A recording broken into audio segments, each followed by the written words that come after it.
Всем привет. У нас снова зима. Вчера снега как навалило. И целый день еще шел. Сегодня вроде как обещали плюсовую температуру, но пока что я как-то не ощущаю плюсовой температуры. Солнышко, конечно, сегодня пригревает хорошо. И на солнце снег прям уже тает. А вот сюда пришли мы. Здесь в тени как-то такой пятачок остался. Остров белый. Ну, тут кто-то заботливо огонь развел. Так что мне сегодня не хочется никуда отсюда уходить. Буду здесь стоять, болтаться. Вернее, болтать, а не болтаться. Буду здесь стоять, кружиться и болтать. Вот что я хотел сказать. Вот. А Тедди не знаю. Пусть что хочет, то и делает. Где он тут, блин? Тедди, ты где? Почему я тебя не вижу? Ты такой так хорошо замаскировался или... А, вон, да. Блин, 3 раза мимо него прокрутился и так и не заметил. Что ты там копаешь? Что-то уже унюхал, блин. Вчера был такой интересное наблюдение, когда мы с ним вечером вышли погулять.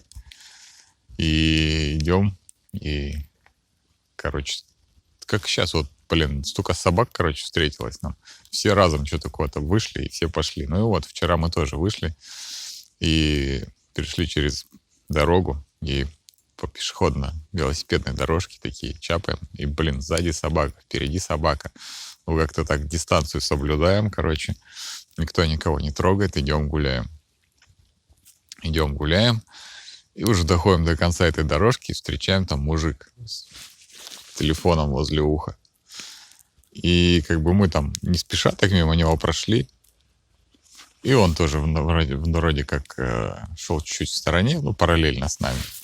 Но смысл в том, что он идет, этот телефон держит и абсолютно ничего не говорит. То есть кто-то ему там что-то в ухо дует, а он просто ходит и с таким грустным видом все это слушает. Даже не да-да-да, не ну-ну-ну. Абсолютно ничего, никакой реакции. Просто ходит. В одной руке у него поводок с собакой, в другой руке у него телефон. И вот он так шел и просто молча кого-то там выслушивал. Не знаю, что там за интересные истории ему такие рассказывали. Может, он просто так аудиокнигу слушает. Как бы наушников нету, но включил на телефончике по-тихому и слушает. Может, на Ютубе что-нибудь. Не знаю, а может быть, это был действительно телефонный разговор, и кто-то там в него, блин, по уху, по его топтался со всех сил, а он, бедняга, уже даже сил не было у него ничего ответить. Мог только ходить с грустным видом и слушать. Тедди? Я вот на днях начал смотреть фильм «Побег из Претории» с этим-то, с Гарри Поттером, блин, в ролях. Ну и фильм, ну, на мой вкус, так себе. Если бы они не сказали, что все это основано на реальных событиях, то было бы вообще скучно. А так как все это якобы основывается на реальных событиях, и все это было по-настоящему, то просто диву даешься, блин, как там все это происходило. Ну и я же, как всегда, там читаю книгу, нахожу что-нибудь и такое для себя незнакомое, надо погуглить. Смотришь фильм, находишь что-то такое для себя незнакомое или слово какое-то, надо погуглить. Ну и вот тут что-то зацепился за эту Преторию. Претория, насколько я помню, с 7 класса географии, это столица Южноафриканской Республики. Но все-таки засомневался.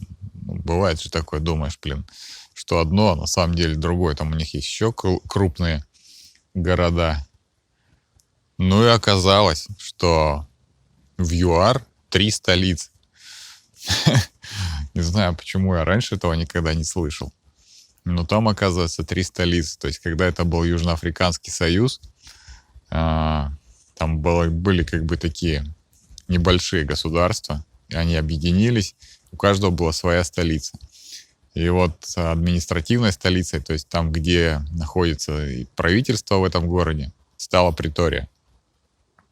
Ну и она как бы везде фигурирует как столица ЮАР. Но у них еще есть две столицы. Законодательная столица и как бы судебная столица. Вот. Это законодательная столица, это Кейптаун, там, где находится их парламент. И судебная столица, это там, где находится у них Верховный суд, это город Блумфонтейн, если правильно называю. Вот. Ну и вот так вот считается, что в ЮАР 3 столицы. Но узнаю я только вот совсем недавно, и то благодаря тому, что нечаянно погуглил про город Приторию. Ну и там как-то так вскользь упомянуто, что Притория это считается основной столицей, но существует еще две. Вот. Думаю, блин, как так? Какие две? Что за две? Ну и пришлось читать дальше и узнал вот такую вот историю, что оказывается, во время объединения они решили оставить все 3 столицы. Хорошо, пригревает. Сегодня воскресенье, но почему-то никого нигде нет.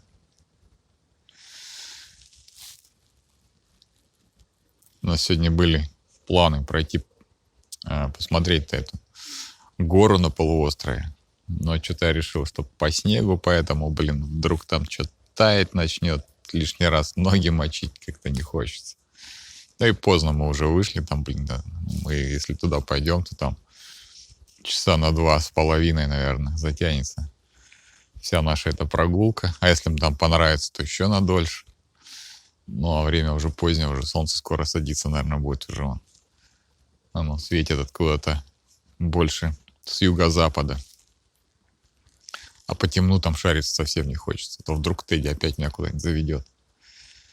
Заблудимся. А солнце двигается прям, на глазах видно. Вот я в тени его от этого дерева прячусь, и мне приходится все время чуть-чуть отходить в сторону, потому что солнце начинает выглядывать из-за ствола. Вот, так что какие тут 2 часа, то он с такой скоростью стремится, за горизонт спрятаться, уже закат будет, и все, и вечер. Вот. А еще вчера тоже, когда про эту всю Южную Африку это начал читать, что-то как-то попался мне на глаза, что Фредерик де Клерк, последний белый президент ЮАР, после него уже был Нельсон Мандела. Ну вот, что-то как-то про этого де Клерка, не стал я там особо... Ой, нельзя! Пинается. Не знаю, просто как-то открыл статью про него, пролистал, и в конце только там задержался, что там личная жизнь. И что прожил со своей женой Марикой или Марикой, наверное, Марика, 38 лет, а потом развелся с ней. А через 3 года, ее убили.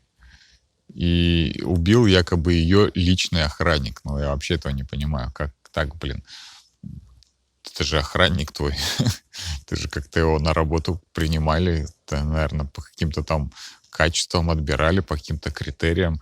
Нет, оказался 21-летний на тот момент чернокожий охранник.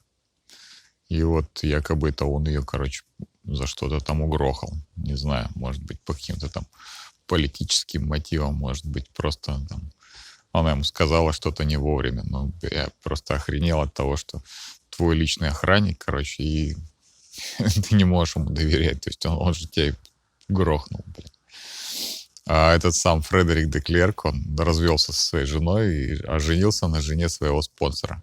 То есть чувак, который давал ему деньги на всякие вот там политические кампании, на все такое там. На развитие его карьеры давал ему бабосы. А в итоге он думает, да что его ограничиваться бабками? Заберу-ка я у него и жену. Вот. Он что, добрый человек, ему, наверное, не жалко. Тут, наверное, еще кого-нибудь себе нашел, не знаю. Такая история вообще начиналась с того, что про столицу Южноафриканской Республики начал читать, и закончил тем, что вот такая вот Санта-Барбара там была. Развод, убийство и снова женитьба. Бабки. Все как положено, все как, в таком хорошо закрученном детективе. Где мой Собакин? Собакин, отойди, пока ты не подгорел. Нам хот-дог, конечно, не помешал бы, но из тебя хот-дог что-то как-то мне не хочется делать. Вот. Блин, куда бы стать? Ну, вот так, наверное, более-менее. Тут и будем стоять. Ну, вот, видите, прям, блин, пока говорю, уже все время надо куда-то отходить. То есть солнце прям очень быстро садится. Он прям с такой скоростью несется. Вообще, я недавно осознал, ночью проснулся, и у меня такое ощущение было, что, ну, чувство того, что мы движемся. Как бы ты лежишь на кровати, ты находишься у себя дома, но у меня было ощущение того, что мы движемся. Я как будто бы ощутил движение Земли. Вот. По сути, это Земля, это как бы такой, блин, космический корабль. Она же постоянно находится в движении. Во-первых, она там вращается вокруг Солнца, во-вторых, Солнце вращается там еще вокруг там центра какой-то там своего. Вот, и все это движется, блин, по галактике, и все время мы куда-то движемся, несемся, то есть мы же не находимся в какой-то точке неподвижной. И вот мы миллионы, миллиарды лет существуем именно в этой точке. Нет, мы постоянно куда-то летим, перемещаемся между этими всеми звездами, созвездиями. Ну, пусть скорость, конечно, не такая большая, да, чтобы прям это было так заметно, чтобы мы вот легли спать здесь, а проснулись там через сколько-то там световых лет куда-то уже забрались. Нет, но все равно мы куда-то движемся. Вот как-то я проснулся, у меня было ощущение, что все мы просто экипаж какого-то корабля космического, просто таки огромного. Все куда-то летим, все уже забыли, что мы на самом деле у нас есть какая-то цель путешествия, что мы куда-то направляемся, что мы куда-то собирались добираться, куда-то хотели добраться. Вот. Но все уже об этом забыли, так как корабль настолько огромен, что уже все тут перемешалось, уже все какими-то своими занятиями начали заниматься. Кораблем управлять не надо, поэтому все как-то так катится. А корабль на самом деле все равно летит. У него там своя программа заданная есть. Вот, не знаю. Видимо, что-то мне снилось в тот момент, блин. Такое фантастическое, что я проснулся со всем этим ощущением. Ну, иногда такое бывает. Я тут пользуюсь карточкой Revolut. Ну, удобная штука, мне понравилась. Ну и там, когда ты открываешь себе аккаунт, то требуется какой-нибудь документ, подтверждающий твою личность. Вот. Ну и так как я сейчас в Литве проживаю, то я, естественно, и регистрировался тоже там как проживающий в Литве, то, естественно, я отправлял им документ, то есть разрешение на проживание в Литве. Вот. А так как он у меня временный, то он у меня вот недавно закончился, и они мне присылают, что, блин, у вас документ, короче, он уже как бы недействительный, предоставьте другой действительный документ. Ну, а там надо сфотографировать, то есть сам документ с обеих сторон, а потом надо сделать селфи, показать, что, блин, то, что фотография в документе и твое лицо соответствуют друг другу. Ну и хорошо, короче, я следую всем этим инструкциям, указаниям, то есть сфотографируйте эту сторону, проверьте, что там все разборчиво читается, теперь сфотографируйте обратную сторону, проверьте, что и тут все разборчиво почитается, теперь сделайте селфи, так, ну хорошо, будем делать селфи. И читаю следующий совет. Сохраняйте бесстрастное выражение лица. Поместите лицо в овал. Ну, там такое специальное, как бы такая маска получается. Ты должен, чтобы твое лицо именно помещалось в этот овал. Но, блин, самое главное, чтобы твое лицо сохраняло бесстрастное выражение лица.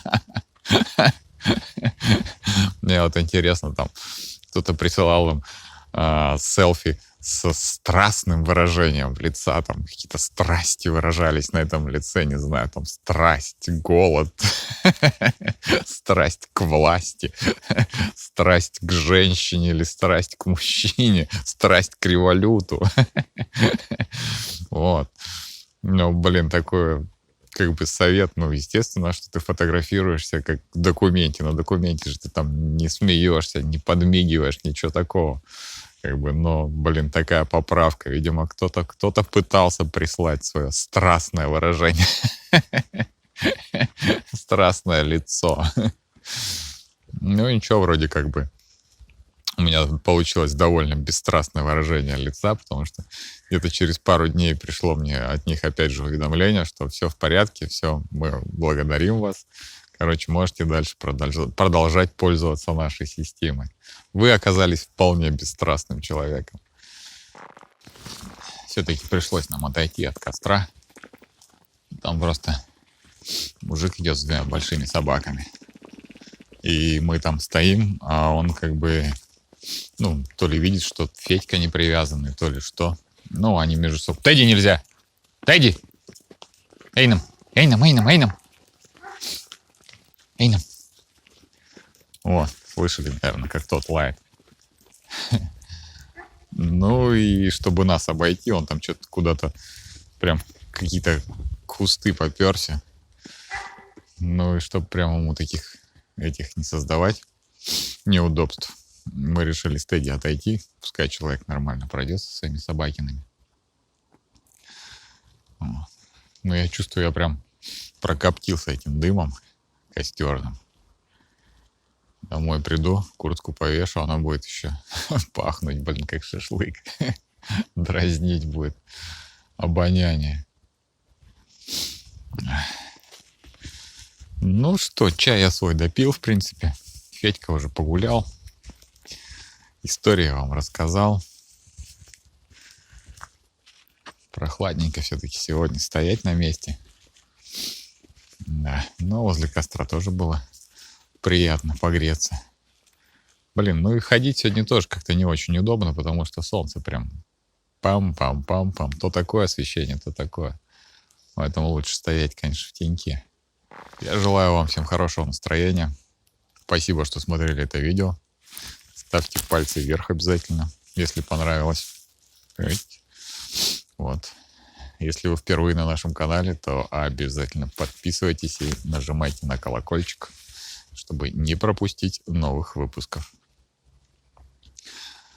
Вот. А мы с Тедди традиционно заглянем в магазин и пойдем домой. Тедька уже, наверное, проголодался, надо его кормить. Не будем мучить собаку. Пока-пока.